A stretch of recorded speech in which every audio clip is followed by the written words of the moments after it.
Magandang araw sa ating lahat mga kabakal at welcome back sa ating YouTube channel. So maraming mga kababayan sa atin na nagtatanong kung bakit daw ba bumabaluktot ang stainless.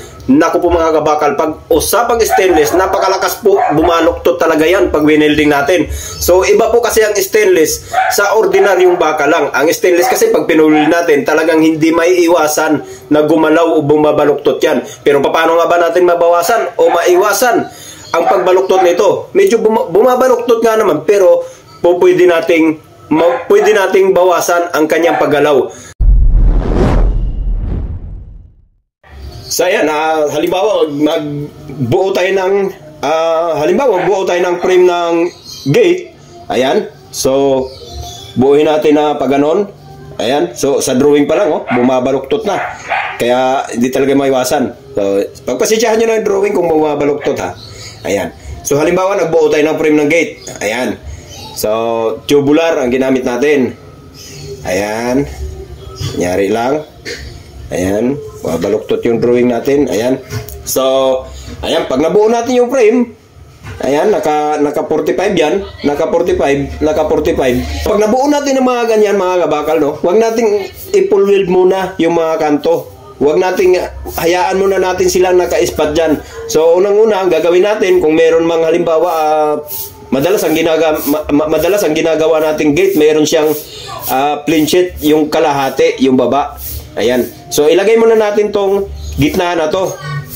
Ayan. Tapos ispat natin dyan. Ispat. Naka-spot siya. Tapos pagkatapos nyan, ilagay na natin yung mga rehas-rehas nya. Ayan. So punuin na natin yung mga rehas-rehas. Ayan. So ilagay natin lahat. Ayan. Wala muna tayong full weld dyan. Ayan.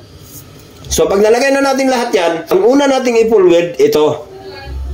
Ito ang unahin natin i-full weld. Ayan. So ito yung mga rehas. Ayan. Full weld natin lahat yan. Ayan. So bago natin i-full weld dyan, halimbawa nakalatag siya sa lamisang ganyan, meron kang spot dito sa ibabaw, meron kang spot dito sa lahat ng ibabaw, ganun din dito. Baliktarin natin, doon tayo sa kabilang side mag-welding dahil walang spot yung kabilang side na yon. Pagka winelding natin dito, pagka pinulweld natin itong mga to, wala tayong spot doon sa kabila, sigurado aangat yan dahil wala siyang kapit sa kabila. So tandaan po natin lagi, ang stainless napakalakas gumalaw yan, kaya hanggat maaari may spot muna tayo sa kabila bago natin i-full weld yung isang side. Pag na-full weld natin lahat yan ng buo, tsaka natin i-full weld yung mga kanto na to para maiwasan natin yung pagbaluktot. Kasi pagka nangyari yan at gumawa tayo ng framing na stainless, halimbawa gumawa tayo ng frame na ganon at pinull weld natin yung mga kanto na yan, ayan, pinull weld natin yung mga kanto na yan at wala pa siyang mga nakalagay dito, ang mangyayari dyan, pupwede siyang pumasok na ganon. Mahahatak siya, mahahatak. So ang bakal, walang problema sa bakal, madali siyang hilutin. Sa stainless, napakatigas hilutin yan. Pagka na-deform ng konti yan o bumaliktot ng konti, napakatigas hilutin yan. Kaya alilis natin yung paggalaw ng stainless pagka binuo muna natin siyang ganito. Ayan. So plain sheet yan. Ayan. Okay na yan. Kasi kung mapapansin nyo, yung ibang ginagawa, ayan. So imbes na diretso yan, gumanon siya. Ayan. Siguro na-encounter niyo yung mga ganyan. So lumalim yung gitna. No? Pagka nilagay natin sa opening ng pinto, ayan, nagkakaroon siya ng awang dito sa gitna. Sa akin, nangyayari din minsan sa akin yan. Kaya sabi ko nga sa inyo, yung stainless talaga, hindi natin maiwasan na gagalaw siya pag pinull weld. Although malilis natin pagka ginawa natin tong procedure na to.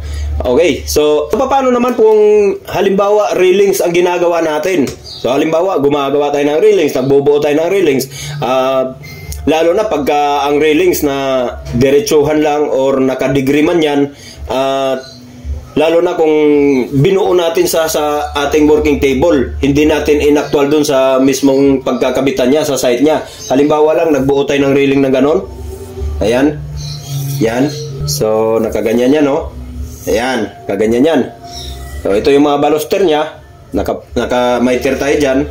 Ito yung baluster niya. Ayan. Tapos, meron tayong isa pang baluster. Halimbawa lang, sa gitna. Okay. Yan, halimbawa lang may baluster pa tayo sa gitna, no? Ayan. So pag nabuo natin siya ng ganon pa rin ulit ang proseso natin. Huwag muna tayong mag-pull weld dito. Huwag muna natin i-pull weld dyan kasi lalo na pagka pinull weld natin yan, may posibilidad na hahatak yung stainless natin, gaganon yan. Kukompress yan sa ilalim or sa baba. Hanggat maaari, lagyan natin siya ng bracing dito. Ako nilalagyan ko ng bracing yan. Inispatan ko yan temporary. May ispat tayo dyan sa baba. Kasi binubuo nga natin siya sa ating lamesa, sa gawaan o sa fabrication. Tapos, wag nating i-pull weld muna tayo mga yan. Ilagay muna natin yung mga sabril na yan. Kung sabril man yan, ang gagawin natin. So, ilagay muna natin lahat. Yan. Ilagay muna natin lahat yan. Yan. Tapos, may brace pa tayo sa baba. Ganon din dito. Ayan. Ayan. Okay. Pag naikabit na natin yung mga sabril na yan, saka natin i-pull weld to. Ito yung pull weld natin. Ayan. So, ganun din ulit. Ganun pa rin ang gagawin natin. Halimbawa, tubular yung ginamit natin. Kailangan may ispat muna tayo dun sa kabila bago natin i-pull weld yung kabilang side. Dapat may ispat yung likod. Hindi tayo pwedeng mag-ispat na wala tayong... hindi tayo pwedeng mag-pull weld na wala tayong ispat dun sa likod. Dahil... titikwas yan. Titikwas yung tubo natin. So, ganun din sa bilog. Kahit bilog yan, kailangan may ispat pa rin yung likod or yung kabilang side bago natin i-pull weld yung kabilang side. Pag na-pull weld na natin itong mga to, pull weld na yan, ito, pull weld na lahat, saka natin tirahin ng pull weld ito. Yung mga to. Kasi yan, malilist natin yung paggalaw ng stainless dahil ang dami na yan, oh. Yan, parang brace niya na rin yan. Bracing niya na rin yan. Huwag kayong mag-pull weld na wala pa itong mga to. Yan. Halimbawa, nakabuo kayo ng ganun, tapos pinupull weld nyo na agad. Huwag nyo gawin yan. Dahil malakas gumalaw yung stainless, hindi katulad ng bakal. Ayan. So yun, sana may natutunan tayo dito kahit sa paraan ng pagdodrawing lang natin. At sana nakakuha ng idea to para sa mga aspiring na magiging mga gumagawa ng stainless, ano, at mga railing o kaya gate man yan. Sa kahit anong gagawin natin, anong simbolin natin, kailangan dapat nakasalpak lahat ng mga section niya o lahat ng parts niya bago tayo mag-pull weld sa stainless para malis natin yung paggalaw ng stainless. At maraming salamat nga pala sa mga nagtatanong at sana nabigyan ko kasagutan. Sana nabigyan ko ng kasagutan yung mga tanong nyo. At kita-kita po tayo sa next video. Maraming salamat.